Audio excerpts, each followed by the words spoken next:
নমস্কার। আজকে আবার একটা ভিডিও নিয়ে হাজির। গলার অবস্থা এখনও খারাপ, আবার ঠান্ডা লেগে গেছে।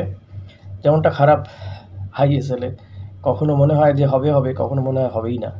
তো অন্ধকারময় আইএসএল হবে নাই ধরে নেওয়া যেতে পারে। তবে এর মধ্যে একটা ভালো খবর পেয়েছি, যদি আমার সোর্স ঠিকঠাক বলে তো আইএসএল হবে, সেই একটা সম্ভাবনা দেখা দিয়েছে। আজকে ইনফ্যাক্ট এআইএফএফ এর পক্ষ থেকে সুপ্রিম কোর্টে জানানোর কথা ছিল। আমি অন্তত এখনও পর্যন্ত জানি না যে এআইএফএফ সেটা জানাতে পেরেছে কিনা, যে বর্তমান কী পরিস্থিতি। একজনও বিডার যে তারা পায়নি, এখনও সেটা জানি না, তাই এই বিষয়ে আপডেট দিতে পারছি না। তবে যেটা সৌভিক মজুমদার কিংবা সৌভিক চক্রবর্তী, দেবজিৎ মজুমদাররা যেটা শুরু করেছিলেন আইএসএল হওয়ার নিয়ে বা আইএসএলের এই অচলাবস্থা নিয়ে যে সুর চড়িয়েছিলেন, এবার একসঙ্গে কয়েকজন ভারতীয় ফুটবলার তারা কিন্তু সুর চড়ালেন যে তারা আইএসএল খেলতে চান।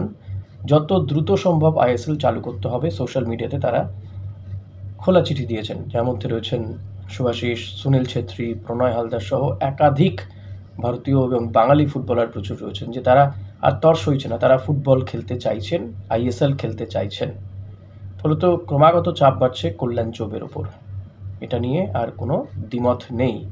এখন কল্যাণ চৌবের মতন লোক থাকলে যা হয় তাই হচ্ছে, এটা এত বলার অপেক্ষা রাখে না। তবে সৌভিক, দেবজিৎ মজুমদাররা যেটা শুরু করেছিলেন, সেটা অন্তত আরও বেশ কিছু ফুটবলার যে সোচ্চার হয়েছে সেটা বোঝা যাচ্ছে। যে কথা আমি বারবার বলে এসেছি, যে আমাদেরকে সোচ্চার হতে হবে, ফুটবলারদেরকে সোচ্চার হতে হবে। কারণ আইএসএল বন্ধ হওয়া মানে শুধু ফ্র্যাঞ্চাইজি ক্লাবগুলো নয়, ফুটবলারদের খেলাও বন্ধ হয়ে যাবে, কর্মীরা যারা যুক্ত রয়েছে তাদের চাকরি চলে যাবে, বিবিধ লস, শুধু লস আর লস। হ্যাঁ, কেউ বলবেন তো হয়েই বা কী লাভ হচ্ছে, কিন্তু বন্ধ হলে তার থেকে অনেক বেশি লস। এবার আপনি কোন লসটাকে গ্রান্ট করবেন সেটা আপনার ব্যাপার। তবে এই মুহূর্তে যে খবরটা পাচ্ছি, আমি জানি না, এবারও বলবো যে যদি আমার সূত্র ঠিকঠাক থাকে তাহলে আইএসএল হবে। এবছর আইএসএল না হওয়ার চান্স 95%। 5% এখনও চান্স রয়েছে, কারণ যেহেতু অফিসিয়াল কোনো অ্যানাউন্সমেন্ট নেই, তাই বলা যেতে পারে 5% চান্স রয়েছে। তবে আইএসএল হবে জানুয়ারি মাসের সেকেন্ড উইক থেকে, আইএসএল হওয়ার চান্স রয়েছে। সেক্ষেত্রে এফএসডিএলই করবে আইএসএল, কল্যাণ চৌবেদের বাদ দিয়ে। কল্যাণ চৌবেদের নাক গলানো তারা কোনোভাবে পছন্দ করছে না, বারবারই বলা হয়েছে। কারণ সুপ্রিম কোর্ট যেটা বলে দিয়েছিল যে একটা কমিটি ফর্ম করতে হবে, যে কমিটিতে এআইএফএফ এর 2 জন থাকবে, শুধুমাত্র এফএসডিএল এর 1 জন থাকবে, সেই জায়গাতে তো বরাবর আপত্তি রয়েছে।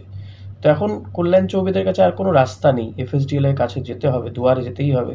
তাকে বারবার অনুরোধ করছে। ইতিমধ্যে আমরা জানি যে বিডারদেরকে কলও করেছিল এআইএফএফ, সেটা তারা ফলো করে জানিয়েও ছিল চিঠিতে, সোশ্যাল মিডিয়াতে।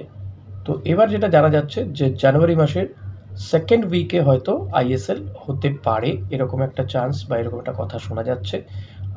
আমাকে যিনি বলেছেন তিনি বড় একজন সাংবাদিক, তার নাম আমি এখানে বলতে চাইছি না, রিভিল করতে চাইছি না, যে আইএসএল হবে জানুয়ারি মাসের সেকেন্ড উইকে, চেষ্টা করা হচ্ছে এবং সেটা করবে এফএসডিএল। তো এটা কিন্তু যথেষ্ট আশাব্যঞ্জক খবর। যখন প্লেয়াররা হতাশ হয়ে পড়ছেন, টিমগুলো শাটার ডাউন করে দিচ্ছে একের পর এক টিম, তখন এটা একটা আশাব্যঞ্জক খবর বলা যেতে পারে। এখন এই বিষয়টাকে কে কীভাবে নেবে সেটা তাদের বিষয়। আদৌ সত্যি কিনা এটা তো সত্যি, মানে আমি তার উপর ভরসা করেই বলছি, এটুকু বলতে পারি।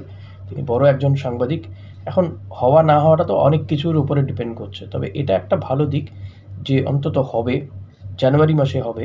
এবছর আর হওয়ার চান্স বললাম যে 95% নয়, হওয়ার চান্স নেই, 5% চান্স রয়েছে। যে সময় বাকি রয়েছে তাতে হওয়ার চান্সই নেই। সেই জায়গাতে জানুয়ারি মাসে যদি আইএসএল হয়, ফুল ফেজে আইএসএল হবে এবং এফএসডিএল এর হাতে যদি সম্পূর্ণ কর্তৃত্ব থাকে, they will do a much better ISL, I think so. এবার সেটা দেখতে হবে যে এই ক্ষেত্রে সুপ্রিম কোর্টের কী বক্তব্য থাকে এবং এআইএফএফ এই বিষয়টাকে কীভাবে দেখে, কারণ তাদের হাতে কিছু নেই। তাদেরকে এফএসডিএল এর শর্ত মেনে নিতে হবে, আর এফএসডিএল ছাড়া অন্য কোনো সংস্থা আর এগিয়ে আসছে না সেভাবে।